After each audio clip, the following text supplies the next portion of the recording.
Now that The Evil Within 2 has officially been revealed at E3, I'm really excited to talk about the information surrounding the game, as well as speculation and theories as more trailers come out over the course of a few months, leading up to the release. For today's video, however, I just strictly want to talk about my thoughts on the E3 reveal, so without any further delays, let's get right into it. First off, I just want to say right off the bat, I'm so glad that Bethesda and Tango Gameworks didn't decide to follow into the clusterfuck of a company's footsteps when it came to following the trend of making their game first person and turning it into a first person horror. I'm so glad that The Evil Within 2 is still an action horror game. So for people that like that sort of thing, it is going to still be an action horror game, and I'm glad with that. It really just kind of seems like what they did was take a lot of the criticisms given out when it came to the first game and took those into consideration when developing the second game. On top of that,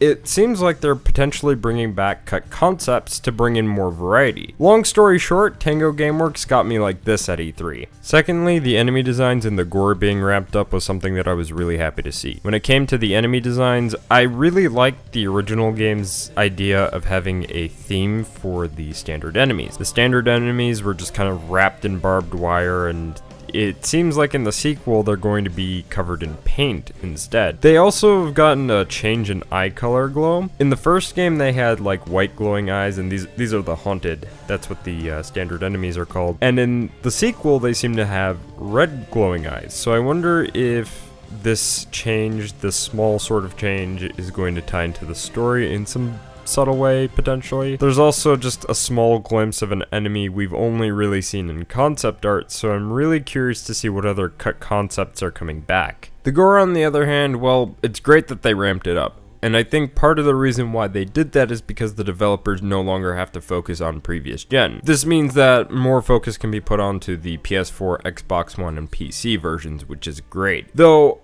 I'm very curious now that with the announcement of the Xbox One X, if there will be any PS4 Pro and Xbox One X support for the game, potentially allowing the console version to get some extra details and hopefully better performance than the original. Lastly, I want to talk about what little of the story we know so far. It's pretty obvious that this is a direct sequel to the main story of the original game, while also the Kidman DLC chapters. However, that said, it seems like the premise is going to be about the story going backwards, partially, and also moving forward. And what I mean by that is it's going to go back to things that may have only been mentioned in notes briefly, or stuff that took place before the main events of the first game, to shed some light on those things. For example, Sebastian's past regarding the loss of his daughter, or even the Elk River murders, which have never been solved. However, for moving forward, we could delve more into Mobius and the Cult of Cedar Church. While the sequel might not have Ruvik, we do see Laura making an appearance. That could mean one of two things. Either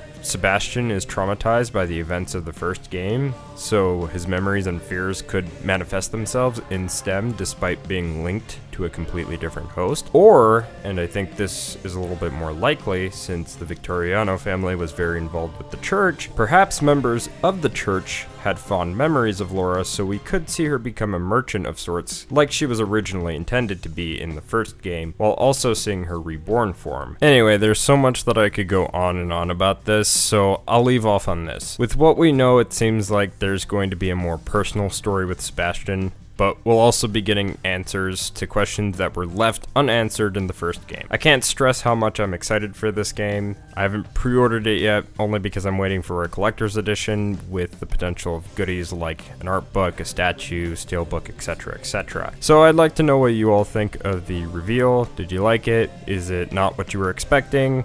Let me know down in the comments below, and if you don't already, you can follow me on Twitter and on Twitch.